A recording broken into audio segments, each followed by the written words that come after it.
Durante anos, disseram que o silêncio da esposa de Domingos Montanher era apenas luto, que o tempo cuidaria de tudo, que não havia mais nada a ser dito. Mas o silêncio não foi luto, foi proteção. E quando esse silêncio começa a ceder, a história deixa de ser confortável. Porque enquanto o país acreditava que tudo estava explicado, dentro de casa a realidade era outra. Não havia escândalos, havia pressão. Não havia traição, havia medo. Um tipo de medo que não aparece em manchetes, mas corrói por dentro. Antes da tragédia, o casamento já enfrentava uma força difícil de combater: a exposição.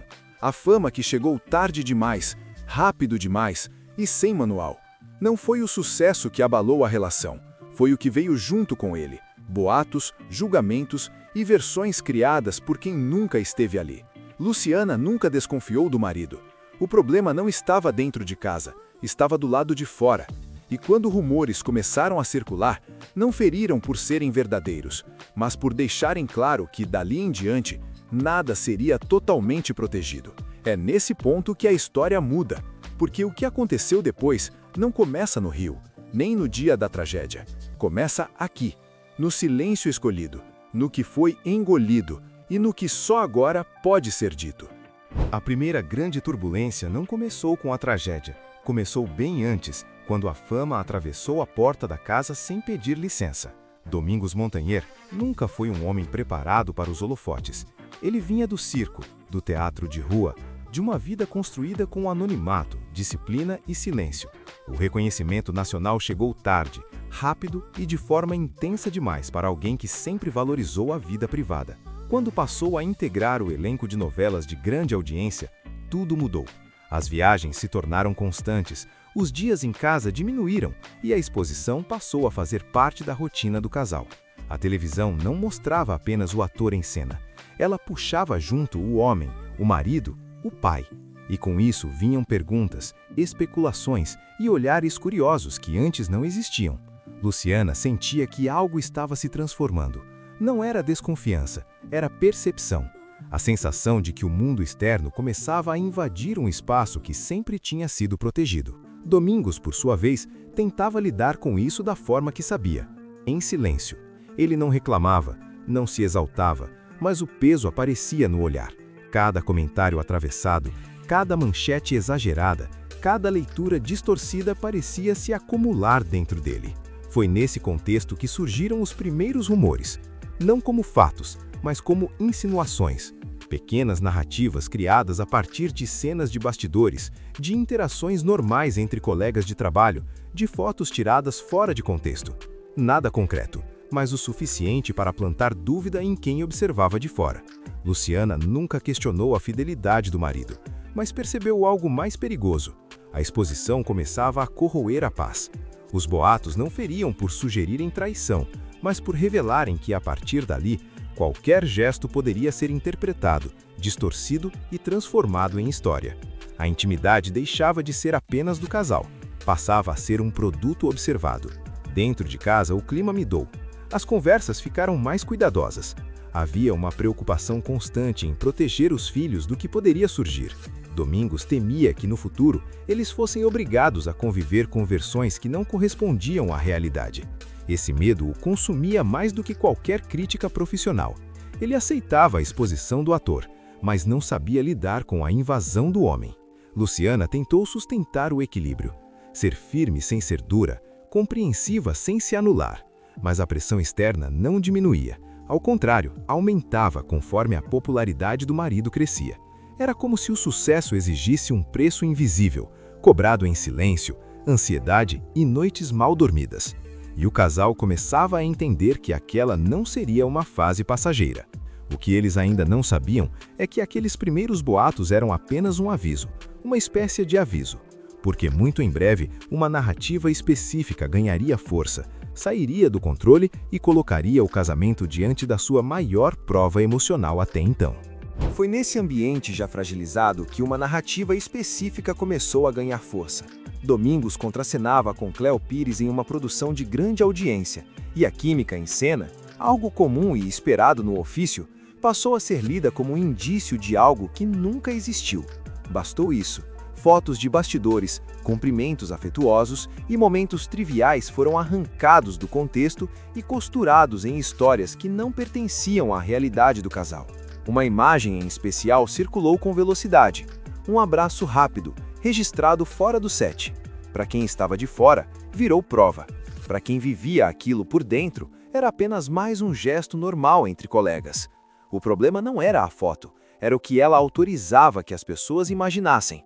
E a partir dali, a imaginação coletiva passou a falar mais alto que os fatos. Luciana lembra que o impacto não veio como um choque, mas como um desgaste contínuo. O telefone tocava mais, as mensagens chegavam atravessadas, as perguntas vinham carregadas de suposição. Não havia acusação direta, mas havia um ruído constante, e ruído, quando não é enfrentado, cansa. Domingos sentia isso com intensidade, não por medo de ser desmentido, mas por saber que qualquer versão lançada no mundo poderia alcançar os filhos um dia. Quando o casamento de Cleo chegou ao fim, a situação piorou. Manchetes irresponsáveis sugeriram conexões inexistentes, empurrando Domingos para o centro de uma história que não era dele. A própria atriz precisou se manifestar publicamente para negar qualquer envolvimento. Ainda assim, o estrago já havia sido feito. Uma vez lançada, a dúvida não precisa de confirmação para continuar circulando. Foi nesse ponto que Luciana tomou uma decisão. Não por vigilância, por proteção. Ela viajou com os filhos para o Rio e passou alguns dias ao lado do marido durante as gravações. Queria estar presente, reafirmar o cotidiano, reduzir o espaço para interpretações externas. Quando Domingos a viu chegar, cansada e preocupada, ele a abraçou em silêncio. Mais tarde, naquela mesma noite, conversaram como há muito tempo não conversavam. Falaram de limites, de medo, de como a fama tinha atravessado a vida sem pedir licença. Depois dessa viagem, o barulho diminuiu. Não porque as pessoas passaram a respeitar mais, mas porque o casal passou a se blindar melhor. Ainda assim, a cicatriz ficou. Luciana entendeu definitivamente que a fama não ameaça uma relação por dentro, ela ameaça por fora, pelo que projeta, pelo que inventa e pelo que obriga a explicar sem necessidade. O período seguinte trouxe uma calma aparente. O trabalho seguia, a família tentava retomar a rotina e Domingos voltava para casa sempre que podia. Mas algo tinha mudado. A confiança entre eles permanecia intacta, porém a tranquilidade já não era a mesma. Havia um cuidado novo, quase permanente, como quem aprende a caminhar desviando de algo invisível. E foi nesse estado de alerta silencioso, com o casamento de pé, mas emocionalmente testado, que o destino preparou sua virada mais cruel. Porque quando a tragédia finalmente aconteceu, muitos acreditaram que tudo começava ali.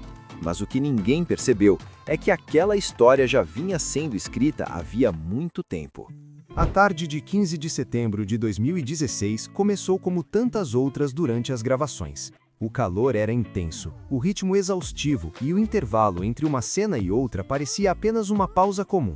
Domingos Montanher e Camila Pitanga decidiram entrar no Rio São Francisco para aliviar o corpo e a mente. Para quem trabalhava ali, aquilo não era novidade. O rio fazia parte da rotina. O perigo, no entanto, não se anuncia. Poucos minutos depois, a correnteza mostrou a sua face traiçoeira. Camila conseguiu se agarrar a uma pedra. Domingos não teve a mesma sorte. O que se seguiu foi uma luta curta e desesperada contra a força da água. Camila relataria mais tarde que tentou alcançá-lo, estendeu o braço, mas ele já estava exausto. As últimas palavras que ouviu foram um pedido quase sussurrado: "Estou cansado", antes de vê-lo desaparecer sob a superfície. As buscas começaram imediatamente. Moradores da região alertavam para os redemoinhos, conhecidos por mudar de força em segundos. Ainda assim, a esperança se manteve por horas. Quando o corpo foi encontrado, preso entre pedras a cerca de 18 metros de profundidade, a confirmação caiu como um golpe seco. A tragédia estava consumada. A notícia se espalhou rápido e o país entrou em choque. A coincidência cruel entre ficção e realidade tornou tudo ainda mais difícil de assimilar. Na ficção, o personagem desaparecia no rio. Na vida real, o ator perdia a vida no mesmo cenário.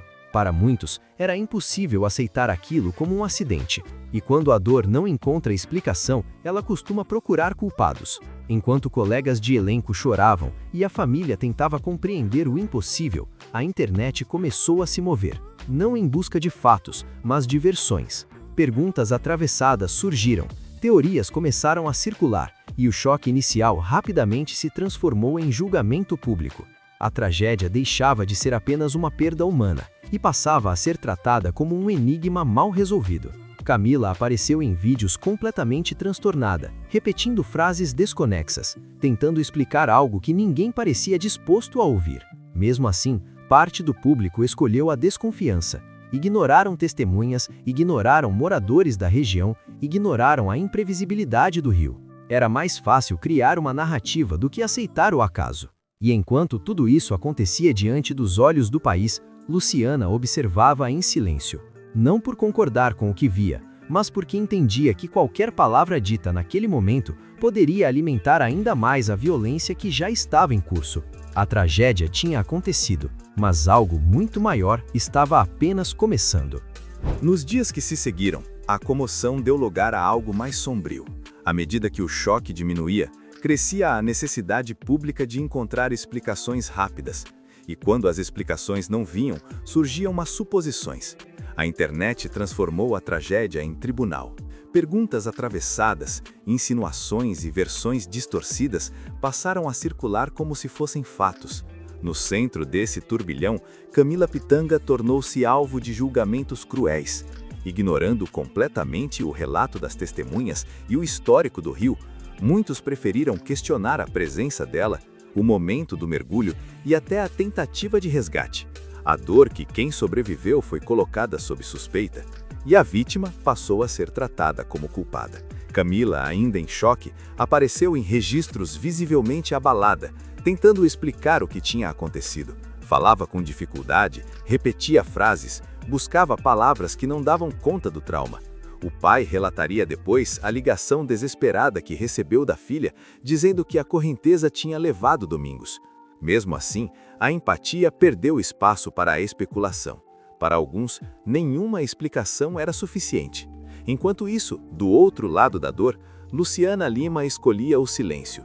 Não porque acreditasse nas versões que circulavam, mas porque entendia que qualquer palavra dita naquele momento seria usada como combustível para mais violência. Havia filhos a proteger, havia uma memória a preservar. E havia, sobretudo, a consciência de que o barulho externo não estava interessado na verdade. O velório, realizado em São Paulo, reuniu familiares, amigos e colegas em um clima de comoção profunda. O país acompanhava à distância, ainda tentando assimilar a perda. Dentro do teatro, o silêncio pesava.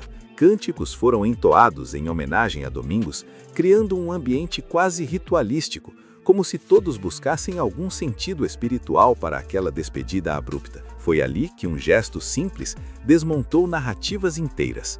Camila se aproximou de Luciana sem saber o que esperar, e a viúva a abraçou. Não houve acusação, nem frieza. Havia duas mulheres devastadas pela mesma ausência. A esposa que perdera o companheiro de vida, a amiga que perdera alguém diante dos próprios olhos. Aquele abraço, silencioso e humano, dizia mais do que qualquer nota oficial. Mas a verdade raramente faz barulho. Fora dali, as versões continuavam a circular. E Luciana, mais uma vez, escolheu calar. Não por covardia, mas por entender que falar cedo demais poderia destruir mais do que reparar. O silêncio passou a ser uma forma de resistência. Uma forma de impedir que a dor fosse explorada até o último limite. Com o passar das semanas, o país tentou seguir em frente. A novela foi interrompida, homenagens foram feitas e a história parecia, outra vez, encerrada. Mas para Luciana, começava um luto diferente. Um luto atravessado por julgamentos, versões incompletas e a necessidade constante de proteger quem não tinha voz. A tragédia não explicava tudo. Ao contrário, ela abria uma sequência de dores que levariam anos para serem compreendidas. E é justamente aí que o silêncio ganha outro significado, porque ele não nasceu naquele dia. Ele foi reforçado ali. Entre a injustiça, o ruído e a urgência de preservar a família, Luciana escolheu esperar. Esperar o momento em que a verdade pudesse ser dita sem destruir mais ninguém. E esse momento, como veremos a seguir, demorou a chegar.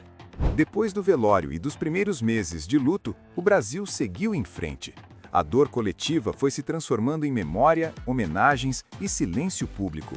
Mas para Luciana Lima começava uma segunda fase da perda. Uma fase mais solitária, menos visível e muito mais difícil de explicar. A casa mudou. O som das risadas, dos ensaios e da rotina compartilhada deu lugar a um silêncio pesado, quase físico. Cada objeto parecia carregar uma lembrança. Cada canto da casa trazia a ausência de Domingos Montaner. Luciana evitava alguns espaços, adiava outros como quem tenta negociar com a própria dor. Não era apenas saudade. Era a sensação constante de que tudo tinha sido interrompido cedo demais. Os filhos se tornaram o centro absoluto de sua força. Ela precisava ser firme quando o corpo queria ceder. As perguntas vinham simples, mas devastadoras. Por que o papai não volta? Ele viu que eu estava chorando? Nessas horas, Luciana precisava responder sem desmoronar, mesmo quando o peito parecia comprimido por dentro. O luto dela não podia ser completo. Precisava ser funcional. Além da dor pessoal, havia a pressão externa. Pessoas queriam entrevistas, respostas, posicionamentos. Queriam que ela confirmasse versões, negasse boatos ou alimentasse narrativas que já circulavam há anos. Mas Luciana entendia algo que poucos percebiam.